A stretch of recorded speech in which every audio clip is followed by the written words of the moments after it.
Alright. So, topic of the day is the exploit response. Now, they published something here that we're going to take a read on and see what they got to say about it. There have been some questions in regard to an issue where a few players were able to purchase a recent Silver Surfer offer for $20 for 50 credits. Limit 2. More than the maximum purchase limit. Upon investigation, we have identified 5 accounts through a glitch were able to purchase the offer more than twice.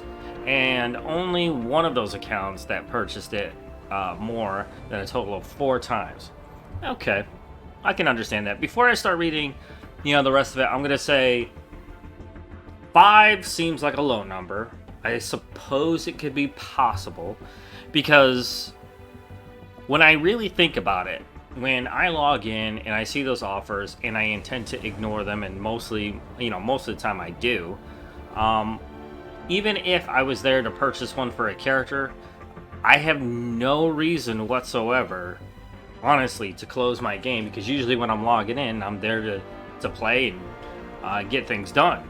So how somebody would even figure that out is there's only one way to do it, and that's if you're doing it on purpose. So I say as long as they purchase one, you can offer an ultimatum, roll back their character, and you should not be able to get a refund on that, because now that I think about it, you have to be looking to, you purchase the product. If they're taking it back, they deserve a refund. That's just hands down across the board. That's just a fair way to do it. I think Marvel Strike Force might find some legal trouble. Scopely might find some legal trouble trying to pull something like that off because of their terms and conditions. Upon investigation, 5 accounts and only 1 purchased it multiple times. This must be the one where I saw this one person had like a 6-star Silver Surfer. Now, here's the thing.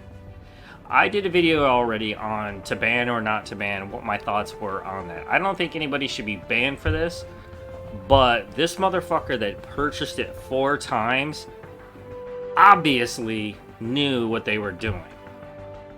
And so that's probably the one person that should get banned. And to be, serve up as an example. That's a difficult question to actually, answer.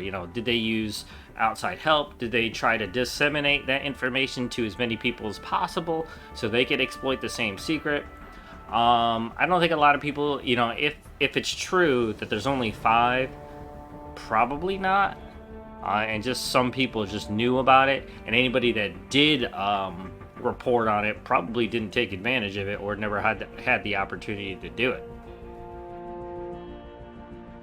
This will be corrected and all 5 accounts will have their excess shards of Silver Surfer removed. Awesome, that's fair. Mitigating any advantage they had. The only advantage is like a paying advantage, so that's a pretty soft punishment right there. Any additional actions taken on these accounts are considered a private matter with those individuals. I think that's appropriate. Because if there's 5 people that, purchased it multiple times, there might be 1 or 2 people that did it on accident and just saw an advantage they needed to take control of. I know of 1 person that's a content creator that definitely did do that and might be worried that they're about to get banned from the game. I hope this person gets through this just fine and doesn't have to worry about that, because purchasing it once, if you're any gamer that's in there, could be tempted to take advantage of that situation. However, that being said, like I was saying before, when I get on here, I log in, I either ignore or purchase something. I got no reason to check to see if I could do it again. I mean, the likelihood of me shutting down because of a crash is small. But it is what it is, and I like that they're trying to keep that part private, because it could protect the players that did purchase it just purely out of temptation. And that's just a matter of going, yo guys, just take the shards. I don't want to lose my account, please. I will not do this again in the future, and that should suffice. honestly. But this one person that did it like 4 times, no, absolutely not.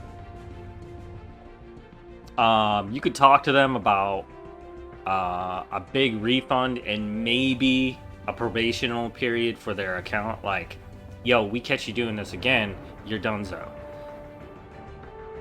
I mean, it does take a pretty significant amount of either time or money to get certain accounts up to where they need to be. And if it's time, that really sucks because you wasted valuable parts of your life trying to play a game. You got caught cheating or what have you, whatever you guys want to perceive that action as an exploit, and you lost it.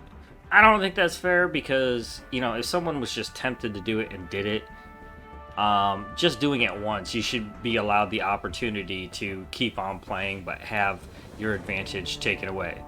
Now, as the issue of a refund, you can't really do that. You could have someone, a player, if they were willing to do so, file a lawsuit against Marvel Strike Force or Scopely because they refused to give a refund on a virtual product. That could very quickly turn from a $20 purchase into a very expensive legal case. And I don't think they want that. I mean, of the issue between how much it costs for the shards and what, you know, the responsibility of doing a refund is so low, the math, the formula that they use in order to determine the risk, that can't possibly be worth the time and effort and money. So, even with the one with the 4 times, that's an ethical dilemma, not a financial one. I mean, they're not going to lose out either way, other than if they do something shady to whoever this person is for their account. If that person is willing to do so, can form a lawsuit against Scopely / Marvel Strike Force, and just the fees alone, unless Scopely has, you know, a firm on retainer, I suppose it wouldn't really matter, and this could be a slam dunk for that office or some kind of intern. But who knows? So let's read on. Mitigating any advantage. I don't see any huge advantage here unless you're a fellow paying player. But it's still ethically good that they're doing this and they're keeping it private. So we understand this caused frustration for many of you to see some other players that you had more stars on Silver Surfer than you should have had been purchasable. I'm going to be completely honest. I never even noticed. I just, in my head, I assumed just instinctively that everybody couldn't have more than a 3-star Silver Surfer. I never even occurred to me.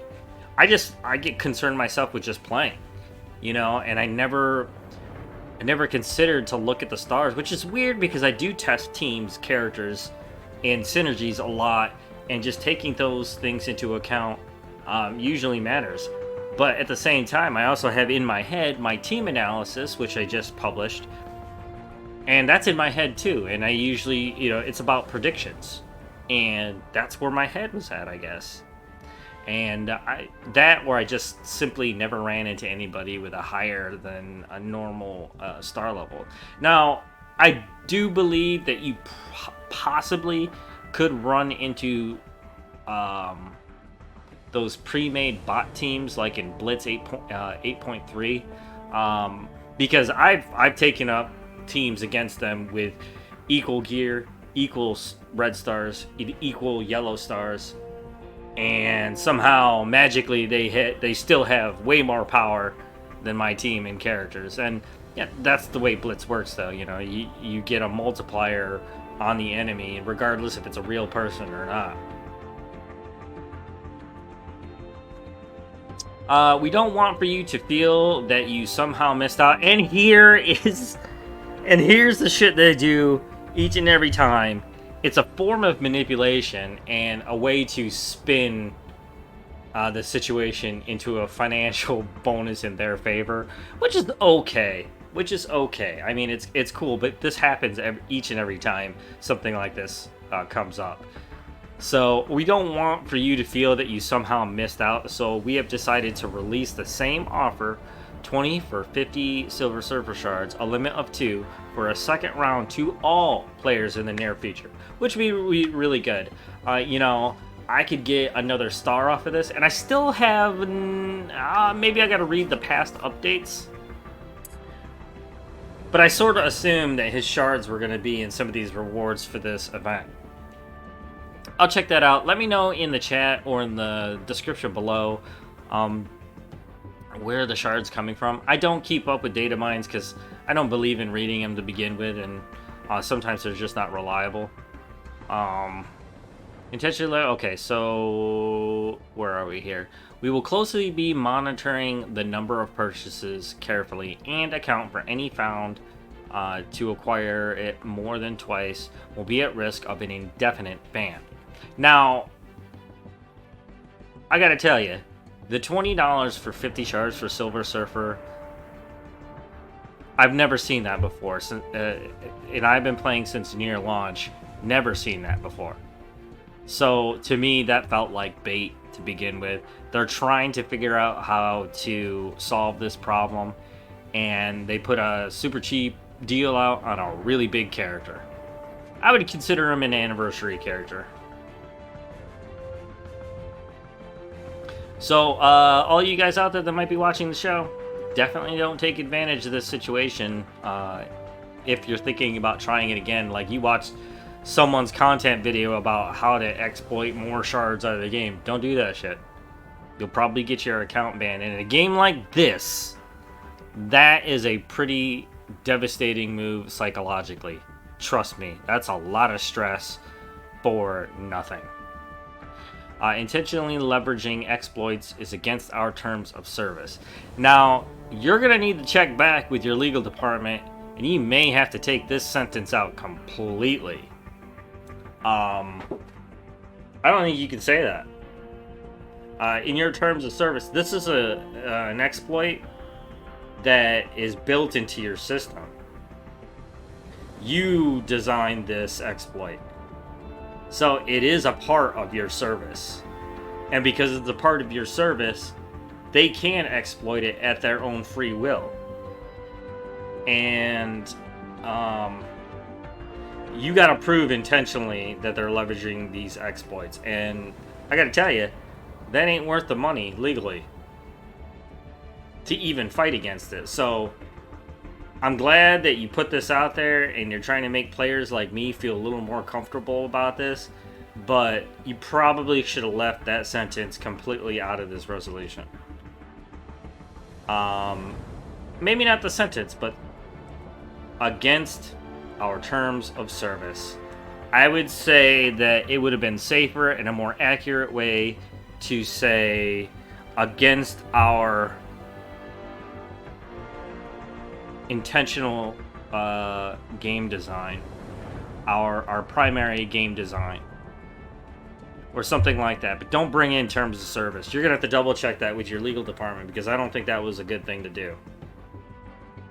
And while we know loopholes like this are our responsibility to oversee, we won't hesitate taking punitive action against players who exploit them while we work to close them. Well, I got news for you. Punitive action, there's not a lot you can do here. Yeah, you can ban them, but it's only going to take one pissed off player to get legal on this, and you could be in some serious trouble.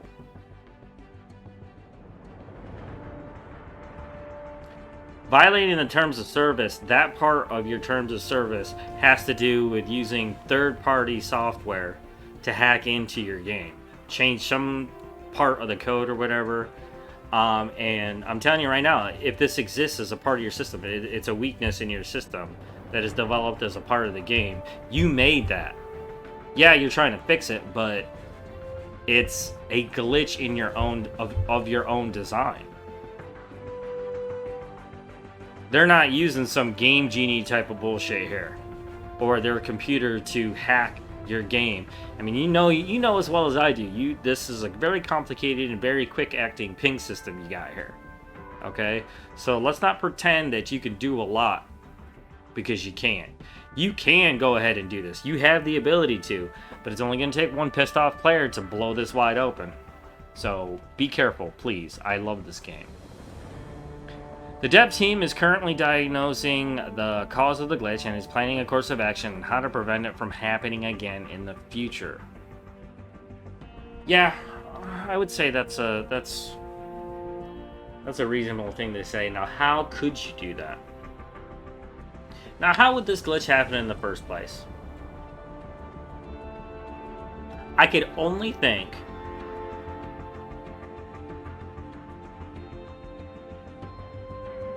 you would have to prove someone was force quitting the game. Because I don't see how you could take advantage of this multiple times.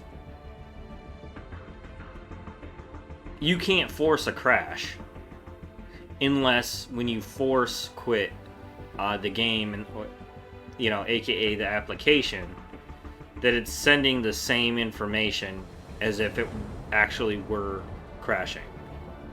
Like a force quit equals a crash. You'd have to differentiate between the two, and not only that, differentiate that between what device they're using or software that they're using on a hardware device like BlueStacks on a computer. And BlueStacks already kind of pings you off as a mobile device to begin with. It's an emulator. You'd have to know that difference. I suppose it'd be easy enough to do. I don't know enough about coding and software development to be able to make that decision. So all in all, what do I think about the resolution to this exploit? I think it's fair and it's completely within reason. Nothing seems out of place here. With 5 accounts, assuming that the report is true, and even I would think something like that is suspect to the community as 5 accounts, but it is possible because I know my habits when I play the game, and a lot of people have the same habits. Why would they have any reason to force quit or, force a crash on multiple occasions? Unless they found out from some content creator out there that they did it and they tried to copy the same exact scenario. I'm starting to think, the more I think about it, if you try to link the chain of evidence here, all 5 accounts are probably stemming from one account. Meaning that one person figured it out and told 4 other people. And those 4 other people probably had connection to other content creators who didn't get the chance to take advantage of this, and they reported on it, and the information just spread. The fact that there's only 5 accounts, I think this is fair, especially since they're trying to keep the private part of their banning to themselves. It's protecting the studio and it's protecting the players themselves also. So there you have it, Justice 3 Gaming and Justice 3 Strike Force. What do you think about their resolution to this exploit? I know there's a lot of strong opinions about how people perceive cheating in this game, but this is very different than hacking into the game. There is a very clear difference. This was a mistake that they built and haven't fixed it. So only one of 2 things is happening here. One, they're using it to their advantage to be able to sell more to the general public as a form of very quiet and soft A/B testing. What people are buying, what, and when. Another reason would be that the $20 was just bait to see if they can figure out how to fix this problem. And that's probably a part of the conversation that they're going to have with these people. Like, hey, we did this on purpose to see who is taking advantage of the game. We're going to take your stuff, and we're going to let you play, but we're going to ban your account if you try doing this again in any way possible. So let me know down in the comments below what you guys think about this. Thank you again for following. If you came here today and did so, consider watching the other streams on the channel. And if you are a big fan of YouTube, I am also there, and I do all my gaming goodness edits right there on Justice 3 Gaming on YouTube. Don't forget to like, subscribe, and turn on that notifications bell so you know whenever I'm uploading any brand new content. Now, if you're here and you're watching it because you love Marvel Strike Force as much as I do and like getting some advice and are just purely entertained by the fact that someone is talking about it, well, that's Justice 3 Strike Force. Like, subscribe, comment on all those videos there. I am getting real used to and liking doing team analyses, and I'm coming up with a nice little content package for the teams that I'm slowly maxing out here and there, and giving my opinion on what ISO 8s are available for those characters, a team analysis on all the numbers considering, their damage, power, resistances, focus, and where you might want to go with this team. So thank you so much again for watching. I wish you passion, love, and gaming, and always remember, rule number 1 is you always go where the fun is, but be careful in this case if that fun means exploiting a part of the game that you probably shouldn't be doing. So, until tomorrow, I'll see you guys there.